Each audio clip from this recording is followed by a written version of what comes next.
비타민 C를 많이 먹으면 요로결석이 생길 수도 있다는 말이 있는데요. 그게 정말인가요? 그 요로결석이 생길 수가 있다라고 하는 건 일부는 맞고요. 일부는 또 아니다라고 얘기를 할 수가 있습니다. 그러니까 결국은 뭐냐 하면 이 요로결석이라고 하는 거는요. 이제 우리 몸에 들어온 비타민 C가 대사가 되면 옥살산이라고 하는 물질로 대사가 되게 됩니다.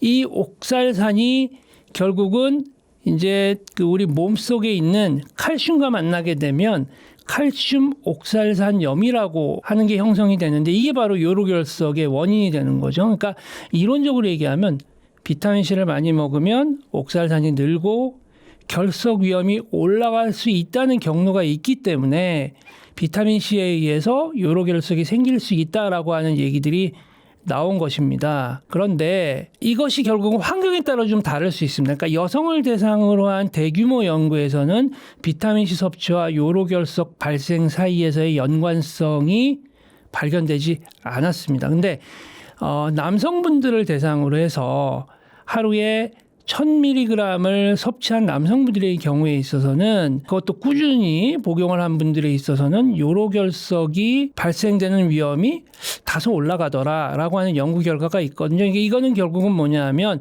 남성과 여성이라고 하는 그러한 생리적인 환경이 다르다라고 하는 그런 상황에서 생길 수도 있고 아닐 수도 있다라는 거죠. 그러니까 다시 말해서 누구한테나 위험하다라는 뜻은 아니고요. 특정 조건에서는 어떤 위험성이 올라갈 수 있다라고 이해를 하시는 게 좋습니다. 그렇지만 제가 지금 말씀드리는 다음 세 부류에 해당하시는 분들은 조금 더 신중하실 필요가 있는데요. 첫 번째는 과거에 요로결석을 앓으셨던 경험이 있는 분들. 그러니까 한 번 생긴 요로결석은요, 재발률이 높다고 알려져 있습니다. 그러니까 이런 분들은 사실은 고용량은 피하시는 게 좋습니다. 그다음에 두 번째는 신장 기능이 떨어져 있는 분들.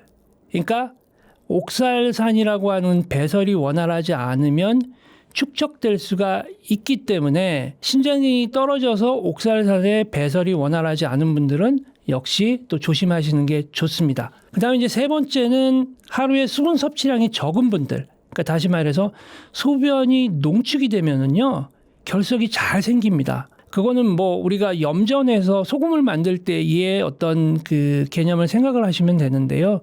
근데 일반적인 권장량인 하루에 500에서 1000mg 정도의 비타민 C는요, 대부분의 건강한 분들에게는 요로결석을 걱정하실 수준은 아닙니다. 그렇지만 장기간 드실 계획이 있는 분이라고 한다면 물을 충분히 드시고 칼슘이 풍부한 음식을 같이 드시는 게 요로결석을 막는 방법입니다. 이거는 왜 그러냐면 칼슘이 옥살산하고 결합을 하게 되고 그럼 칼슘 옥살산이 만들어지게 되면 옥살산이 방광으로 가지 않고 소변으로 나가지 않고 장에서 그런 덩어리 자체가 뭉쳐져 있다가 대변으로 나가게 됩니다. 그렇기 때문에 칼슘이 풍부한 음식을 같이 드시게 되면 오히려 결석 예방에 도움이 된다라고 하는 거고요. 그렇지만 결석 병력이 있으시다면 비타민C 용량을 담당 의사와 상의해서 정하시는 게 가장 안전하다고 말씀을 드릴 수 있습니다. 결석을 예방하는 방법은 또 어떤 게 있을까요? 예, 제가 뭐 좀 전에 말씀을 드렸던 것처럼 결석은 한 번 생기면 재발하기가 쉽습니다. 일반적으로 알려진 게 5년 안에 한 50%. 그렇기 때문에 치료보다 예방이 훨씬 중요한데요. 예방을 하기 위한 가장 첫 번째 방법은 일단 물을 많이 먹는 겁니다. 결석은 아까 염전을 제가 예를 들었는데 소변이 농축이 됐을 때 잘 생깁니다. 그러니까 반대로 얘기하면 소변을 묽게 유지하면 결석이 만들어질 기회 자체가 줄어든다라는 뜻이 되겠죠. 그렇기 때문에 물을 많이 드시는 방법. 그래서 하루에 권장되는 물의 양은 하루에 2에서 2.5리터. 그러니까 500ml 생수병, 우리가 조그만 병 하나 있죠. 그걸 4병에서 5병. 근데 사실 이렇게 드시는 분들 그렇게 많지는 않은데 결국은 내가 수분이 부족하냐 아니냐를 확인하는 방법은 소변 색깔이 맑은 레몬빛으로 맑게 나오면 충분하다고 보시면 되고 진한 노란색이면 물이 부족하다라는 신호이기 때문에 물을 드시되 한 번에 벌컥벌컥 이렇게 마시는 것보다는 하루 종일 조금씩 나눠 드시는 게 훨씬 더 효과가 있고요. 그다음에 특히 잠든 사이에 그리고 새벽에 소변이 농축이 됩니다. 그렇기 때문에 주무시기 전에 한 컵 정도 드시는 것도 제가 도움이 된다고 추천을 드릴 수가 있습니다. 그 다음에 이제 두 번째는요, 마그네슘이라고 하는 성분이 굉장히 중요한데요. 뜬금없이 무슨 마그네슘이냐라고 말씀을 하실 수가 있는데, 아까 칼슘이 옥살산하고 잘 결합한다고 했잖아요. 이 마그네슘도 옥살산하고 결합을 잘 합니다. 그렇기 때문에 결국은 칼슘과 마그네슘이 장에서 옥살산과 결합을 하게 되면 이러한 그 옥살산을 대변을 통해서 배출을 하게 되는 그러한 기전을 가지게 되거든요. 그래서 마그네슘을 챙겨 드시면 여러 가지 예방될 수 있는 그러한 또 하나의 팁이 될 수가 있고요. 그러니까 결국은 뭐 마그네슘이 옥살산을 미리 붙잡아 둔다라고 하는 개념으로 이해를 하시면 될 것 같습니다. 세 번째로 제가 말씀을 드릴 수 있는 건죠. 비타민 B6라고 하는 물질입니다. 이게 이제 다른 이름으로는 우리가 피리독신이라고 하는데, 이 B6가 왜 결석 예방과 관련이 있느냐라고 하면, 우리 몸 안에 이제 옥살산이 만들어지는 과정이 있는데 그 과정을 조절하는 효소가 B6를 필요로 하기 때문입니다. 그러니까 B6가 충분하면 옥살산 생성 자체가 줄어들게 됩니다. 이 비타민 B6는요, 바나나나 또는 감자나 병아리콩이라고 하는 게 있죠. 거기에 이제 많이 들어 있습니다. 그래서 일반적으로 이러한 그 식사를 골고루 하시게 되면 B6가 부족하기는 좀 어렵습니다. 그러니까 일반적인 식이를 통해서 잘 섭취를 하실 수가 있는데, 결석이 있으신 병력이 있으신 분이라고 한다면 비타민 C를 고용량으로 복용할 때 의사와 상의해서 B6의 보충을 고려해 보실 수도 있습니다. 근데 중요한 건 B6를 고용량으로 또 장기간 오래 드시게 되면 오히려 신경 손상을 유발할 수 있다고 알려져 있습니다. 그렇기 때문에 자의적으로 고용량을 드시는 건 피하셔야 하고요. 반드시 의사와 상의하에 복용을 하셔야 됩니다. 그래서 정리를 하자면 물로 소변을 묽게 만들고 마그네슘으로 옥살산을 붙잡고 그다음에 B6, 비타민 B6로 옥살산 생성을 줄이는 것. 이 세 가지가 결석 예방의 기본 축이라고 할 수 있습니다. 거기에다가 덧붙여서 짠 음식하고 과도한 동물성 단백질은 줄이시고요. 칼슘으로 식사를 충분히 드시는 것도 결석 예방에 좋은 그런 예방법이다라고 하는 걸 기억해 주시면 좋을 것 같습니다. 교수님께서는 말씀하셨던 것처럼 앞타민C 섭취를 꾸준히 강조해 오셨는데요. 지난 인터뷰를 못 보신 분들을 위해서 앞타민C가 우리 몸에 왜 필요한지 다시 한번 설명해 주실 수 있을까요? 네, 많은 분들이 이제 비타민C 하면 비타민C는 그냥 비타민C 아닌가요? 라고 이제 물으시는 분들이 굉장히 많고요. 근데 이제 제가 실제 실험실에서 비교를 해보면 얘기가 꽤 달라집니다. 그래서 제가 이제 꾸준히 앞타민 C에 대해서 말씀을 드려온 것인데요. 앞에서도 간단하게 말씀을 드렸다시피 비타민 C는 우리 몸에 꼭 필요한 영양소임에도 불구하고 치명적인 약점이 있습니다. 뭐냐면 쉽게 파괴된다는 점이죠. 그래서 공기나 빛이나 열, 그다음에 아까 말씀드렸던 심지어 위산에도 약하기 때문에 드신 양의 상당 부분이 혈액 안으로까지 들어가서 혈중 농도를 높이기 전에도 분해될 수 있고, 또 체내에서 머무는 시간이 2-3시간이면 반으로 줄어들고 몇 시간 뒤면 먹기 전 수준으로 돌아가기 때문에 아침에 한 번 드시게 되면 오후가 되면 효과 자체가 리셋이 돼버립니다. 그러니까 이제 많이 먹었는데도 왜 별 차이를 모르겠지라고 느끼시는 분들의 대부분은요, 이게 결국은 뭐냐면 흡수량 때문이 아니고요, 지속 시간 때문이라고 생각을 하시는 것이 좋겠습니다. 그런데 앞타민C가 다른 이유는요, 앞터머라고 하는 DNA가 특이하게 비타민C에만 결합하는 성질을 가지고 감싸주기 때문에 체내에서 좀 더 안정적으로 오래 비타민C의 형태를 지속시킬 수 있다는 거거든요. 그러니까 이렇게 포장재로서 보호막 역할을 하게 되면 산소나 또는 열이나 이런 걸로부터 비타민C가 파괴되는 걸 막아줄 수 있게 되겠죠. 그래서 우리가 경구를 섭취를 하게 될 때 입에서 위 그리고 장까지 가는 동안에 온전한 상태로 도달할 확률이 훨씬 높아진다라는 겁니다. 비타민C보다는 앞타민C의 그러한 그 도달할 확률이 훨씬 높아진다라는 거죠. 그다음에 두 번째는 포장을 하고 있으니까 이 포장을 풀려고 하다 보면 결국은 지속 시간이 길어지게 되는 거죠. 그래서 혈중 농도가 급격히 올라갔다가 떨어지는 패턴이 아니라요. 평탄하게 오래 유지되는 특성을 가지고 있습니다. 그래서 비타민 C의 경우에 있어서는 3시간째에 최고 농도에 올랐다가 6시간 되면 떨어지는 양상을 보이지만 앞타민 C의 경우에 있어서는 6시간째에 올라갔다가 12시간 정도까지도 지속이 되는 걸 저희가 확인을 했거든요.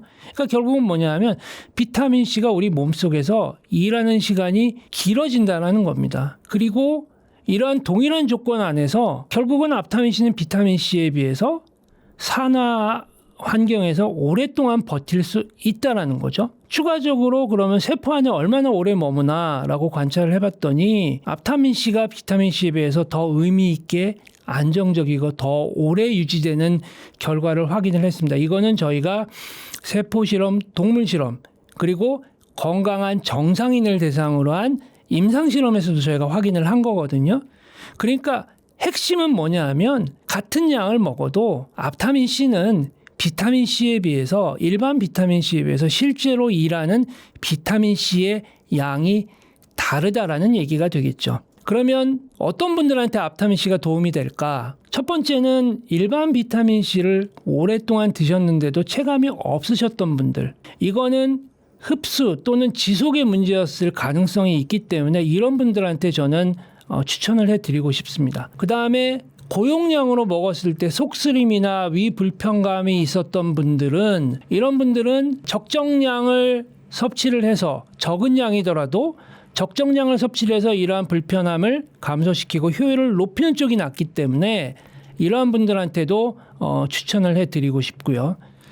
그 다음에 이게 앞타민 C는 아침에 한 알, 저녁에 한 알, 하루에 2알 정도 제가 드시라고 말씀을 드리는데 하루에 여러 번 챙겨 드시기 어려운 분들, 그래서 이게 지속 시간이 길기 때문에 복용 횟수의 부담이 줄어듭니다. 그래서 이런 분들한테도 제가 추천을 해드리고 싶습니다.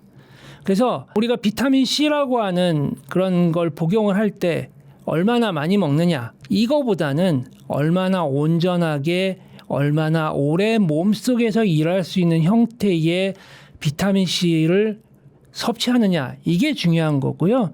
그래서 이제 앞타민 C가 주목받는 이유가 바로 그것이죠. 그래서 제가 다른 그 유튜브 방송에서 아직도 일반 비타민 C만 드시나요? 라고 하는 질문을 드렸던 거거든요. 그래서 같은 어떤 비용이라든지 같은 시간을 쓰시고자 한다면 흡수되고 지속되는 쪽을 선택하시는 게 합리적이지 않을까라고 저는 생각을 합니다. 비타민 C는 무조건 많이 먹기보다는 효율적으로 섭취하는 게 중요할 것 같은데요. 어떻게 먹는 것이 가장 좋을까요? 굉장히 이건 좋은 질문인데요. 앞에서 말씀드렸다시피 비타민 C는요, 많이보다는 어떻게, 언제 먹는 것이 훨씬 더 중요합니다. 왜 그러냐면 우리 몸에서 받아들이는 양의 한계가 있거든요. 그리고 앞에서도 여러 번 말씀드렸다시피 혈중에 머무는 시간도 굉장히 짧습니다. 그래서 비타민 C를 효율적으로 드실 수 있는 방법을 제가 오늘 한 4가지로 요약을 해서 말씀을 드리고 싶은데요. 첫 번째는 하루에 여러 번 나눠서 섭취하는 걸 권장을 드립니다. 왜냐하면 혈중 반감기가 2시간에서 3시간이기 때문에 한 번에 1000mg을 드시는 것보다는 나눠 드시는 쪽이 혈중 농도를 훨씬 안정적으로 유지를 해준다는 거죠. 그래서 아까 앞에서 말씀드렸다시피 200mg을 섭취할 때는 100% 흡수가 되는데 그것이 양이 올라가면서 흡수율이 떨어진다고 제가 말씀을 드렸잖아요. 그래서 이제 그런 측면을 좀 고려를 하셔야 될 것 같고요. 두 번째는 빈속에 드시게 되면 그 위가 민감하신 분들은 속쓰림을 경험하실 수가 있기 때문에 식후에 섭취를 하실 거를 또는 식사 도중에 섭취를 하실 거를 권장을 드립니다. 그래서 음식과 함께 드시거나 식후에 드시게 되면 흡수도 원활하고 위의 부담도 줄어듭니다. 그 다음에 우리 몸에서 활용하는 비타민 B와 비타민 C는요, 수용성입니다. 그렇기 때문에 물이 있어야지 원활하게 대사되고 작용을 할 수가 있거든요. 그래서 충분한 물과 함께 섭취하실 것을 권장드립니다. 그리고 이 충분한 수분 섭취는 결석이 걱정되는 분이라면 이 부분이 특히 중요하겠죠. 그다음 이제 마지막으로는 가능하다면 지속형을 저는 고려하실 것을 권장을 드립니다. 그러니까 그 앞서 말씀드린 앞타민C 같은 제형이 혈중 농도를 평탄하게 유지해주는 이유가 바로 이 효율 문제를 겨냥한 것이기 때문에 그래서 어떤 그 비타민 C의 형태, 일반 비타민 C 형태보다는 앞타민 C의 형태를 저는 권장을 드리고 싶습니다. 그렇다면 연령대별 비타민 C 권장량이 있나요?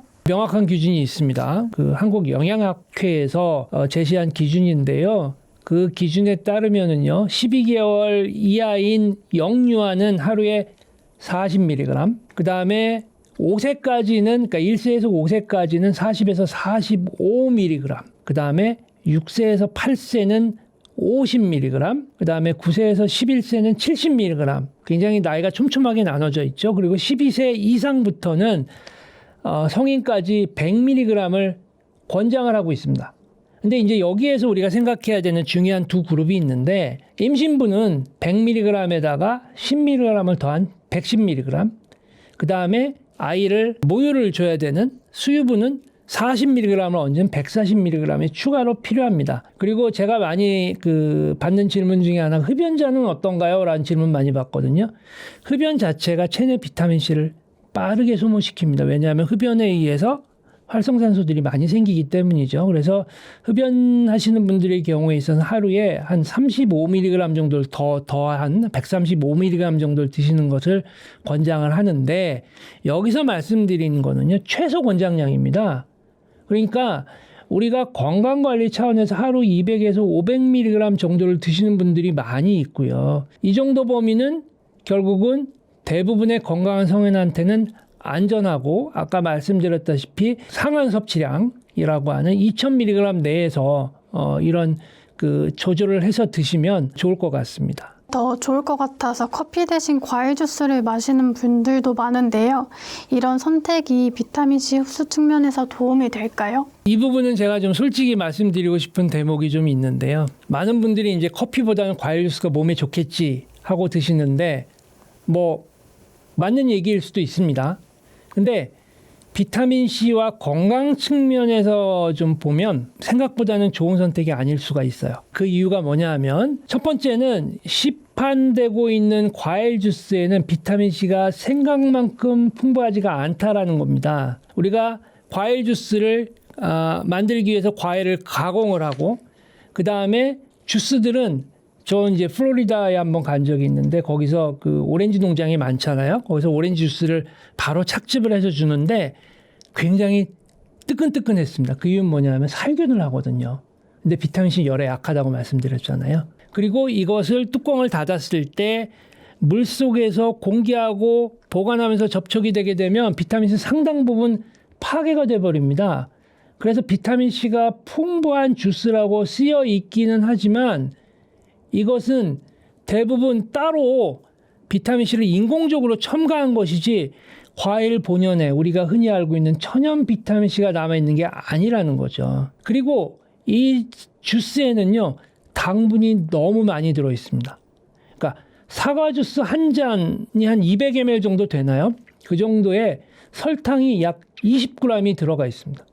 오렌지 주스도 비슷하거든요. 이게 뭐하고 똑같냐 하면 콜라 한 잔과 거의 맞먹는 당 섭취량입니다. 그래서 이게 오늘 주제하고 좀 연결을 지으면, 당뇨가 있거나 혈당 관리 중이신 분들한테는요, 과일 주스가 오히려 혈당을 급격하게 올릴 수가 있기 때문에 과일 주스가 커피보다는 도움이 안 된다라는 거죠. 그리고 또 하나 중요한 거는요, 간 건강에 좋지 않을 수가 있습니다. 그러니까 주스에 들어있는, 과일 속에 들어있는 당을 우리는 과당, 영어로는 프럭토즈라고 하는데요.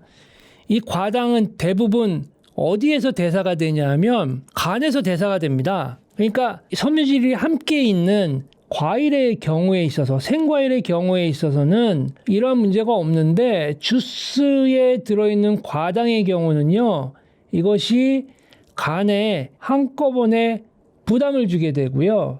이것이 지방간을 유발시킨다라고 하는 연구 결과들이 꾸준히 나오고 있고 지방간의 악화의 요인으로까지 지적이 되고 있는 상황입니다. 그래서 이러한 과일 주스 속에 있는 과당이라고 하는 측면에서 봤을 때에는 역시 별로 우리 건강에는 도움이 되지 않는 부분들이 있다라고 하는 그런 부분들이고요. 그래서 제가 권해드리고 싶은 방향은요, 명확한데 과일 주스가 아니라 생과일 그대로 생과일 자체를 섭취를 하실 것을 저는 권장을 드립니다. 그러니까 같은 오렌지 한 개라도 주스 형태로 만든 것보다는 생과일의 경우에 있어서는 섬유질이나 수분이나 미네랄이 함께 들어있기 때문에 이것이 어떤 주스 한 잔에 의해서 몸에 미치는 부정적인 어떤 영향보다는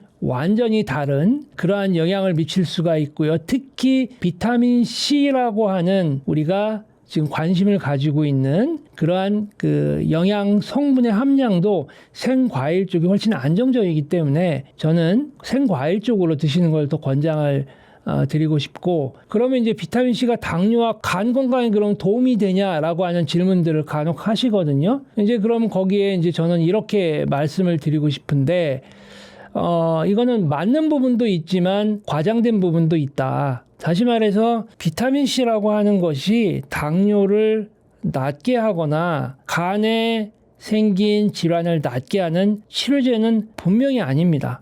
예, 그런 마법의 약으로 작용을 할 수 있는 그런 성질을 가지고 있는 것은 분명히 아니기 때문에 당뇨와 간 건강에 도움이 되냐라고 질문을 하신다면 이 부분에 대해서는 이 내용으로 제가 좀 가름을 하고 싶고요. 그렇지만 중요한 건 비타민C가 가지고 있는 항산화 작용이라든지 혈관 건강이라든지 그 다음에 당뇨 환자에서 중요한 인슐린 감수성에 있어서 개선 같은 그런 작용을 한다라고 하는 보조적인 역할에 대한 거는 지금도 굉장히 많은 연구들 결과들이 발표되고 있습니다. 그래서 결론은 그냥 단순합니다. 앞에서 말씀드렸던 것처럼 비타민C는 적정량을 꾸준히 나눠서 드시되 생과일의 형태로 드시면 좋고, 그 다음에 물을 충분히 섭취하실 것을 권장을 드립니다. 요즘 건강을 위해 챙겨 먹는 영양제가 정말 많은데요. 그 중에서도 꼭 챙겨야 할 영양제가 있다면 어떤 것들이 있을까요? 그러니까 요즘 이제 홈쇼핑, 유튜브, SNS 이런 데 보시면 이거는 드세요 하는 영양제가 수십 가지가 되죠. 이걸 다 챙겨 드시게 되면 위장에도 부담일 뿐 아니라 지갑에도 부담이 됩니다. 그리고 이게 오히려 중복 섭취를 하게 될 경우에는요, 건강에 해로울 수도 있습니다. 그래서 앞에서도 제가 계속 말씀을 드렸지만 항상 말씀드리는 원칙이 있는데요. 영양제는 식사로 부족한 부분을 메우는 것이지 건강 그 자체를 만드는 것이 아니다라고 하는 것이고요. 그래서 당연히 꼭 챙겨 드셔야 하는 영양제를 말씀을 드리자면 비타민C, 가능하다면 지속 효과가 좋은 앞타민C다라고 말씀을 드리고, 이 원칙 아래에서 한국인 대부분에게 우선순위가 높은 4가지를 정리를 해드리고 싶습니다. 첫 번째는요, 비타민 D입니다. 이게 왜 비타민 D가 1순위냐 하면은요, 이건 데이터가 너무 명확합니다. 한국인의 약 90%가 비타민 D의 부족 상태라는 그런 조사가 계속 반복적으로 나오고 있습니다.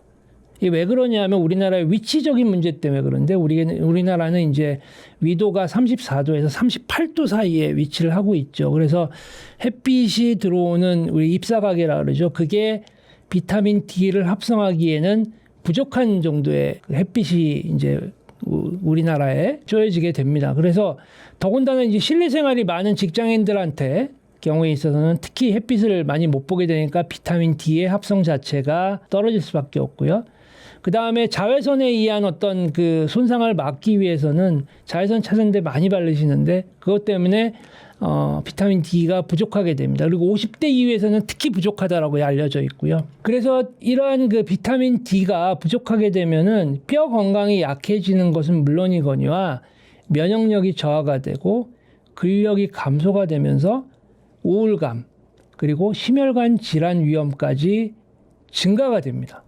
그러니까 이게 뼈만의 문제가 아니라 전신 건강의 어떤 기반이 흔들리게 된다라는 거죠. 그래서 혈액 검사를 우리가 해서 수치가 많이 낮으신 분들의 경우에 있어서는 이게 의사와 상의를 해서 더 높은 용량을 단기간 써서 비타민 D를 이제 올려주는 그런 처방을 쓰기도 합니다. 그다음 이제 두 번째로 말씀을 드리고 싶은 건 이제 코엔자임 Q10이라고 하는 물질인데요. 이게 이름이 약간 좀 생소하실 수가 있는데 이게 이제 우리 몸의 에너지 공장을 돌리는 핵심 물질입니다. 그러니까 우리가 중고등학교 때 생물학 시간에 많이 배웠던 세포 안에 있는 미토콘드리아라고 하는 그 세포 내 소기관이 있죠. 여기에서는 이제 ATP라고 하는 에너지를 만드는데요.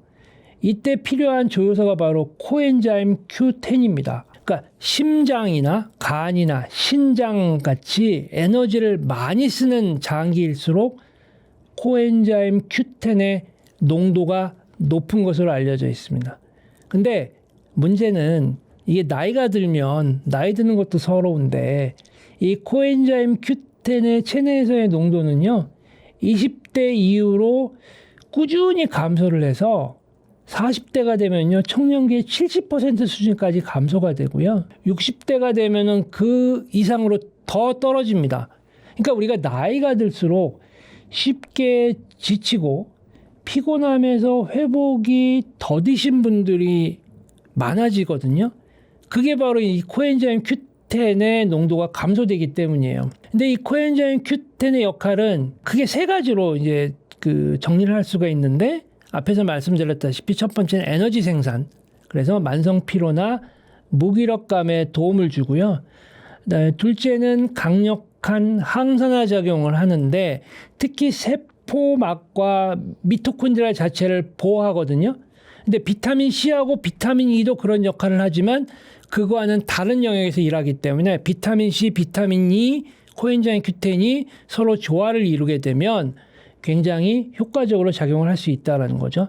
그 다음에 또 중요한 게 바로 뭐냐면 코엔자임 Q10은 심혈관 건강에 굉장히 중요합니다. 이 우리 몸에서 심장이 코엔자임 Q10을 가장 많이 쓰는 장기거든요. 그래서 심부전이나 협심증 환자에서 코엔자임 Q10 보충이 증상 개선에 도움이 된다는 연구가 꾸준히 나오고 있습니다. 그래서 제 친구들 중에서도 가정의학, 특히 기능의학을 하는 친구나 그다음에 어떤 제자나 후배 의사들이 많이 있는데요.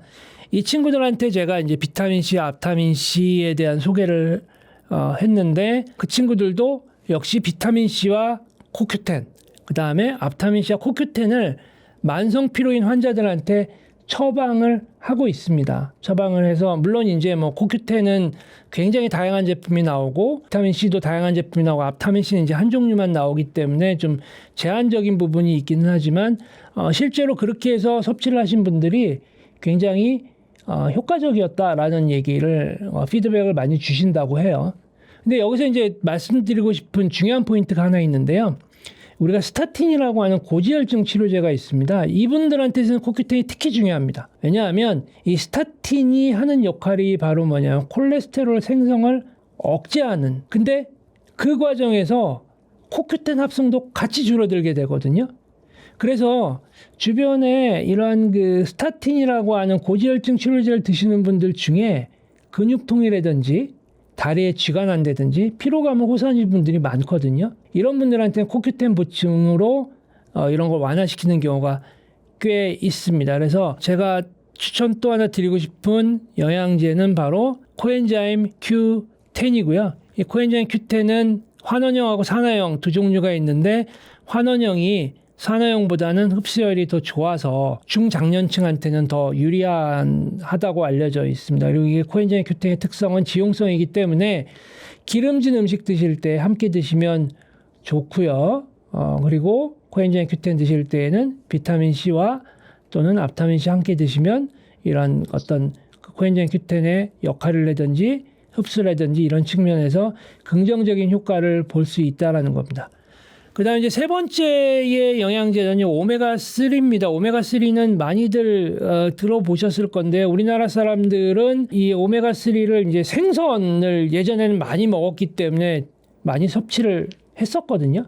근데 이게 이제 육류 위주의 그 식사 패턴이 바뀌면서 생각보다 오메가3에 대한 부족이 굉장히 높습니다. 근데 이 오메가3는 특히 혈관 건강하고 염증 관리에 있어서 굉장히 핵심적인 물질입니다. 그래서 특히 육류 가공식품 중심에서 아까 말씀드렸던 오메가3 지방산이 있고, 그 다음에 이제 오메가6라고 하는 게 있어요. 그래서 이 오메가3와 오메가6라고 하는 거의 비율이 굉장히 중요한데, 이게 오메가3는 줄어들고 오메가3의 비율이 높아집니다. 이게 가공식품에 많거든요. 그래서 심지어는 막 1대15, 1대20까지 높아지기 때문에 오메가3가 상대적으로 낮아서 섭취가 낮기 때문에 혈관 건강이라든지 염증 관리 측면에서는 오메가3를 함께 영양제로 드시는 것이 좋겠다라고 이제 제가 권장을 드리고 싶고요. 그 다음에 이제 그 마지막으로 한 가지를 더 이제 말씀을 드리고 싶은 거는 뭐냐면 마그네슘입니다. 이 마그네슘이라고 하는 거는요, 한국인에게서 가장 부족한 미네랄 중에 하나입니다. 근데 이 마그네슘은 우리 몸 안에서 300가지 이상의 효소 반응에 관여를 한다고 알려져 있거든요. 그래서 이제 부족해지면 증상이 다양하게 나타나는데 대표적인 게 뭐냐면 근육 경련하고 눈꺼풀이 막 떨리는 경우가 있죠. 그리고 아까 코큐텐처럼 쥐가 자주 난다든지 잠을 잘 못 잔다든지 하는 분들이 있는데, 이런 분들한테 이제 마그네슘 보충을 권장해 드리면 며칠 만에 좋아지는 경우들이 많이 있습니다. 그리고 앞서 결석편에서도 말씀드렸다시피 마그네슘은 요로결석 예방에도 굉장히 많은 도움을 주기 때문에 이 네 가지, 그래서 아까 처음 말씀드렸던 비타민 D, 그 다음에 코큐텐, 오메가3, 마그네슘을 전 추천드리고 싶고요. 근데 중요한 건 모든 사람한테 영양제가 다 필요한 건 아니죠. 연령이라든지 성별이라든지 식습관, 질환에 따라서 우선순위 영양제가 달라질 수 있습니다.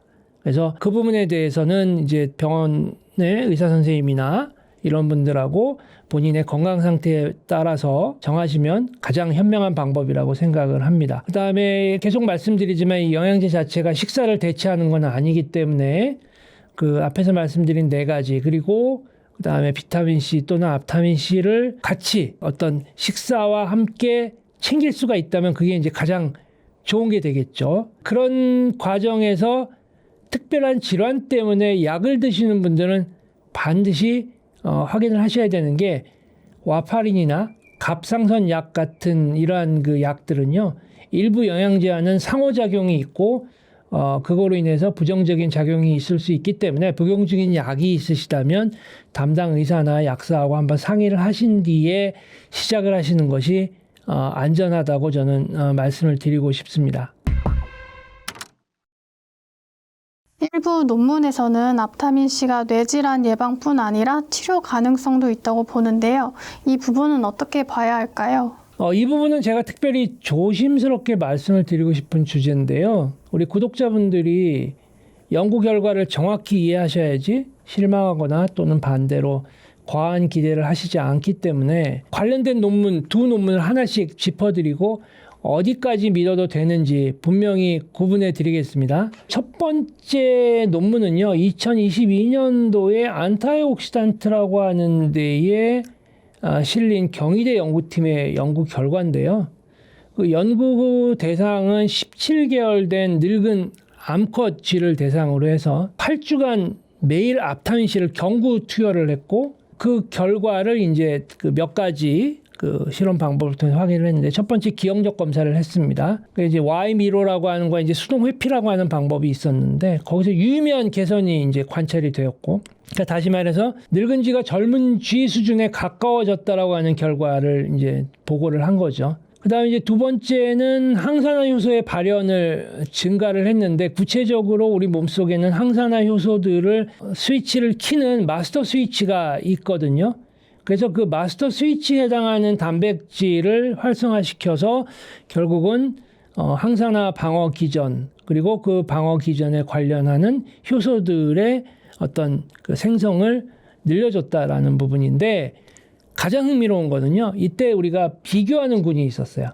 비타민C만 단독으로 투여한 그룹, 그 다음에 비타민C를 잡고 있는 앞타머만 단독으로 투여한 그룹, 그리고 앞타민C만 투여한 그룹 해서 앞타민C만 투여한 그룹을 앞에 두 그룹하고 비교를 했더니 앞타민C를 투여한 그룹에서만 그 효과가 나타났다는 점이 이 연구의 핵심 포인트입니다. 그리고 난 다음에 2023년도에 사이언티픽 리포트라고 하는 그런 학술지에 후속 연구가 실렸는데요. 이 연구는 첫 번째 연구보다도 한 걸음 더 들어갔습니다. 그래서 왜 인지 기능이 개선되었는가를 해부학적, 분자생물학적으로 이제 파헤친 그러한 연구 결과가 되겠습니다.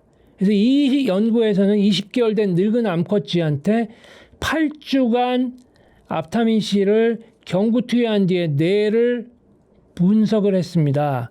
그랬더니 첫 번째, 뇌혈관 손상이 줄어들었어요. 늙은 쥐의 뇌에서는 미세혈관이 짧고 좁고 쪼개지는 그러한 양상이 관찰되었는데 앞타민C 투여군에서는요.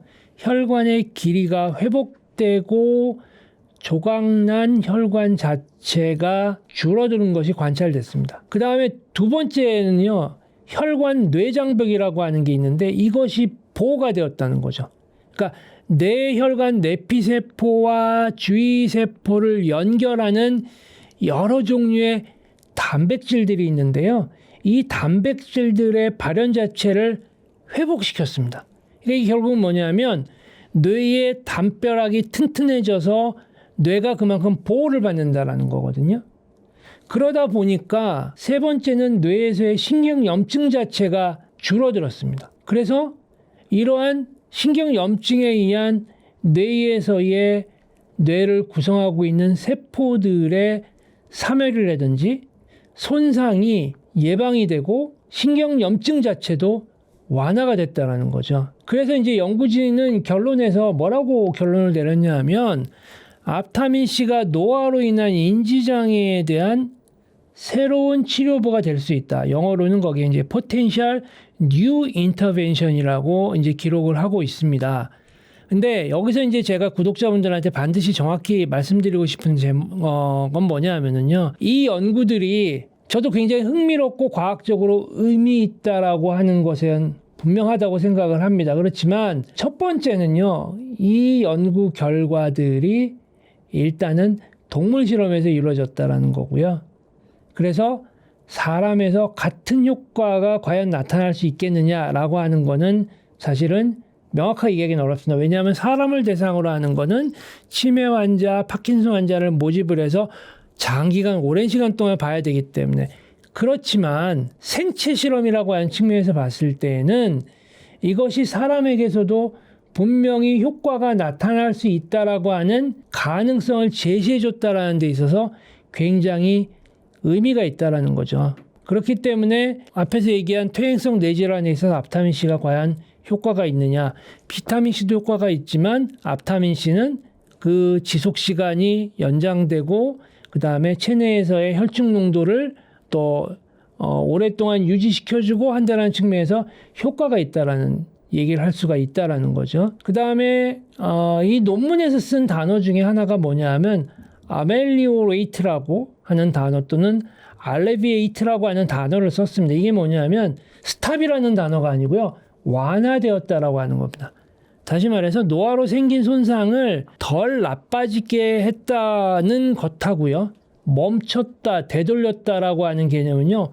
완전히 다른 개념이거든요. 근데 이제 여기에서는 완화시켰다라고 하는 표현을 썼기 때문에 뇌에서의 이런 퇴행성, 염증성 뇌질환이라고 하는 거는 시간적으로 오랫동안 계속 누적이 되는 질환이라고 한다고 보면 완화를 시켰다라고 하는 것도 굉장히 큰 의미를 가졌다라는 거거든요. 그렇기 때문에 그런 부분에 있어서 좀 의미를 두셨으면 좋을 것 같습니다. 그 다음에 한 가지 더 좀 명확하게 말씀을 드려야 될 거는 이게 이제 연구 대상으로 했던 쥐 자체가 늙은 정상 쥐거든요. 근데 이게 치매가 유발이 되거나 파킨슨을 유발시킨 어떤 형태의 모델 동물 모델도 있는데 어떤 정상적인 상태의 쥐에서의 노화 과정에서의 이것이 치매나 파킨슨으로 갈 가능성, 그거를 또 예방을 하는 측면에서의 연구이기 때문에 이걸 토대로 해서 봤을 때는 이미 치매나 파킨슨이 진행된 환자가 드시면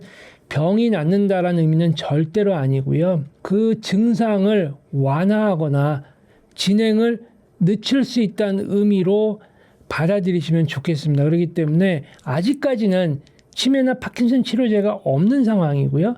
그런 상황에서 이미 발생이 된 상황에서의 치매나 파킨슨의 진행을 늦출 수 있다는 것만으로도 굉장히 큰 의미가 있다라고 저는 그렇게 말씀을 드리고 싶습니다.